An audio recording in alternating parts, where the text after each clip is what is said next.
Welcome back, everyone, to another episode of the Crafty Crow Show. What are we going to do today? I come in, I had to clean the shop. It's been hectic past couple of months of just slinging stuff on the desk, but we're clean, we're ready for a project. So today's project, we're going to build a table shelf. You know, I really don't know what to call it.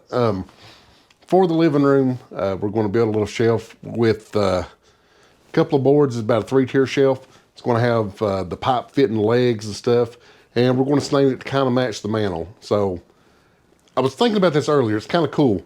You all will already see the completed project because it'll be on the thumbnail that you clicked on. Me, on the other hand, I have no idea what this is going to look like yet. So in kind of a weird way, you get to see it before I do. So anyway, just one of them random thoughts that go through my head. You know how that goes. So stick with us, come with us. Let's sit down here and build us a little table. Just a nice little weekend project and see what we can come up with. Come on, let's go. So because we only have so much room in the shop, we're going to have to come out here and not knock everything over. Cut this out here on the truck bed. If you have a truck and don't use it as a workbench, do you really have a truck? But there is absolutely not enough room in the workshop for this. So we're going to cut it to lengths here and then take it back in so we can work on it.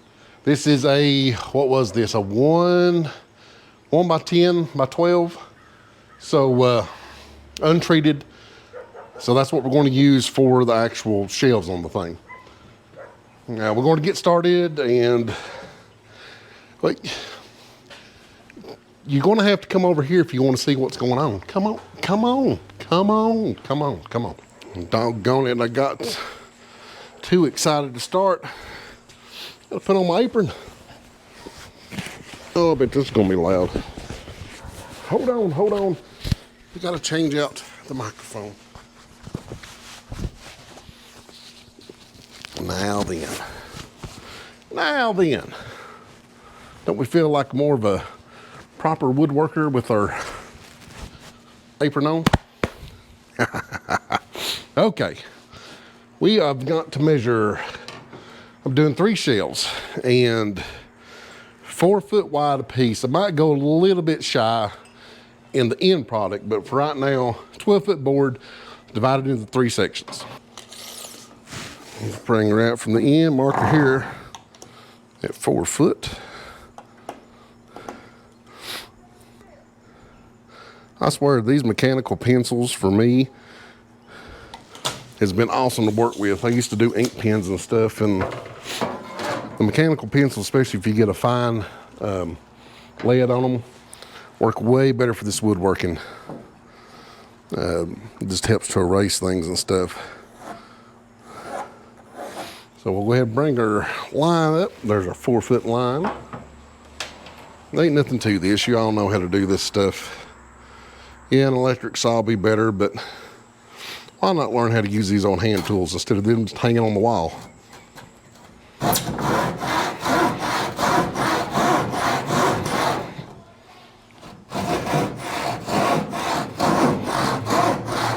Oh, that was about embarrassing, wasn't it?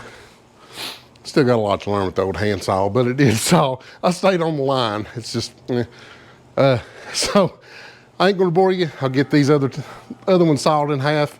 Then we'll take it in here on the bench where we can actually have a little more control, have a little better sound control, and do something with it. And I know you're eyeballing that sign, ain't you? That old RC sign, it was fluorescent, used to light up. Just quick side note. It was Papa's, and I'm pretty sure the RC bottling company plant, I don't remember what I called the video, the RC plant video, let's link it right up here, that I done.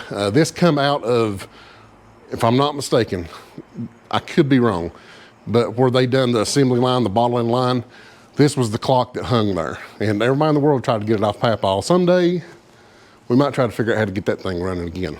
Anyway, it's another restoration project way down the road.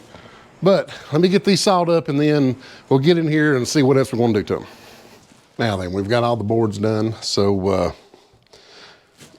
you know, what I'm wanting to show with this video is I'm not a fine woodworker. I'm a beginner at the very best, a beginner. But the only way to learn is just to do it. So this is something I got from a local hardware store, just dimensional lumber. It's kiln dried, so I ain't got to worry about it warping and stuff. But non-treated. I just want to show you can buy some of this stuff and try these projects yourself and don't have to sink a ton of money into it. I think the board was $30 some, which, you know, lumber's higher right now anyway. And the legs and the pipe kit, I bought it as a whole kit on Amazon. I'll leave a link in my Amazon store. I'll put that in my Amazon store, so if you want to try something like this, you can. But it's got all the legs and all the hardware you need to make this little table, if you like the way this table looks. But that's pretty much all of the cutting we're going to have to do. Probably have to do some measuring when we get to put the legs on and stuff. But right now, today, we are going to figure out what look we want on this. And we're going to go ahead and stain it. That way the stain has all night to dry and stuff. And I'll come back in the morning to finish it, putting the legs on and stuff. But, you know, it'll be a couple of seconds for you all. But this has got to get done today. So they hooked me up at Southern Wholesale. The guys did. Gave me a really good looking board. There's just very few knots in it, so it's pretty clear. All the grain and the wood and stuff is pretty clear, so I was pretty happy with it. Yeah, so I think we're going to take the hand plane across it, especially on these ends. To do these ends, might have to sand it some, and then see if I want to shape, like just put a bevel around all the edges or something. Kind of, I ain't really decided what I want to do yet, so we're going to decide. You're going to see it happen as I figure it out. But anyway, let's get to work smoothing this out and making these boards look a little bit better. But if I could stutter a little more, right? Look a little bit better before we put some stain on it.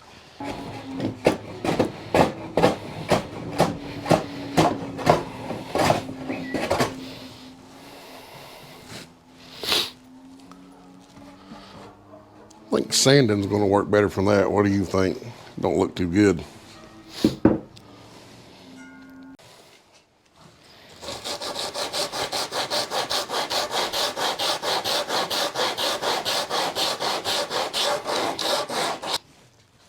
Now that the ends are done, we will take our plane. Let's true up the long edges.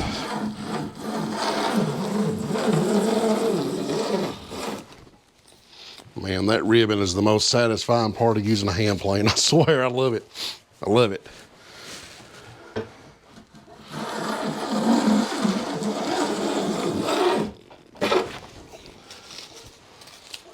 Look at that. Ain't that cool?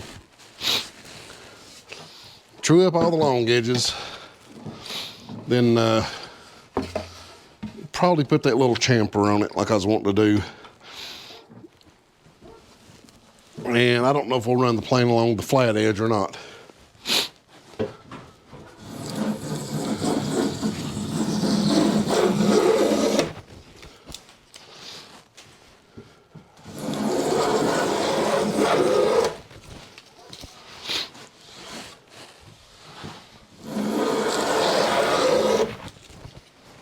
I think what I'll do is, now that that's flat, probably do a light sanding on these flat edges is all I'm going to need to do. But I'm going to take it down just at an angle on the one side that I choose to use as the top, which is probably going to be this side on this one.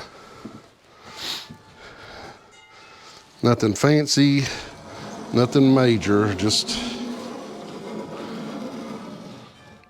bring it down a little bit. See how fine that shaving is. It's to take a little bit of this edge,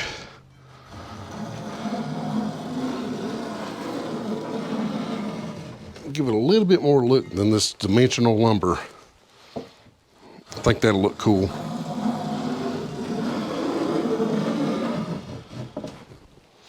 Almost looks like spaghetti.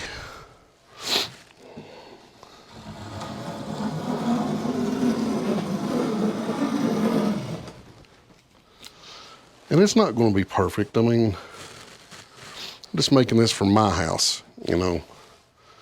That adds a little bit of an angle to it. I think that's all I'm going to take on it, because it's still pretty sharp, but it don't look too bad. I think I like that. All right, we'll flip it over and do the same on the other side. And, you know, once I get it flat, I'll look at it and see if I want to go any further than that. But for now, I can always take more away, but you can't add to wood once you pop it out of there, right? That's so cool. Sorry if I'm a little stuffy too. It's getting cool of the year. It's cool today. It's like 60 degrees today, and apparently my nose is wanting to sniffle a little bit.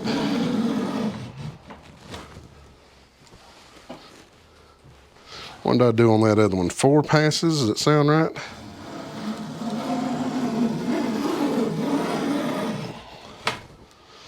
Well, that's the 4th pass, about the same angle. It looks about right. Let's see if you can sight down that any. Like I said, it's not much. I'm gonna try to match that up here. This board's so long, and I don't have a foot vise, or tail vise. It's kind of hard to, oh, that's across the grain. I don't know how well that's going to work, guys. It'll look cool if I can get it, but I don't think I can get it. Before I go on any further, I'm going to see if you can get in here to see this. This is the bevel we got going. It's not much. Then you see one that I've not done yet. Not a lot of difference in them, but it adds just that little bit of character that I think would be interesting. So just want you to have a closer look at what that looked like. Okay, now let's get the rest of these done. Okay, actually, you know, I didn't know. I like this little bevel. I actually got it to work on the ends. Just got to work with the grain and be easy with it. And the more you work with wood, the more you'll learn how the grains work and kind of how to use your tools. That's just part of the process. You've got to learn. So all I've got, sandpaper wise, this is metal waterproof, you know, sandpaper. That's all I got. It's 220 grit. Need something a little higher, but this is meant to match my mantle. When we get done, I'll show you what my mantle looks like. It was from a walnut tree that had failed kind of here at the edge of the property, fell over into my property. Cut it out, cut it to length. You'll see it, but done the whole thing, left some of the sapwood and some of the heartwood in it, kind of gave it a good little mix. But so this is kind of meant to match that. If it's got little imperfections, I'm fine with that. The stuff I like making has those little imperfections. It gives it more character to me. Plus, kind of helps hide some of my lack of knowledge on how to do woodwork. So I'm going to sand this 220. That's the lightest I got, and see what that looks like. If I don't like it, I'll go get some more. But I think we'll be all right for that right before we start sanding. So let's get to sanding.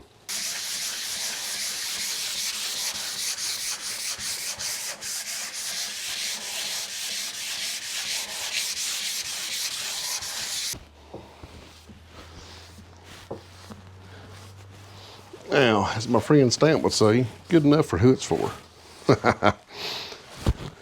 Oh, I am not the woodworker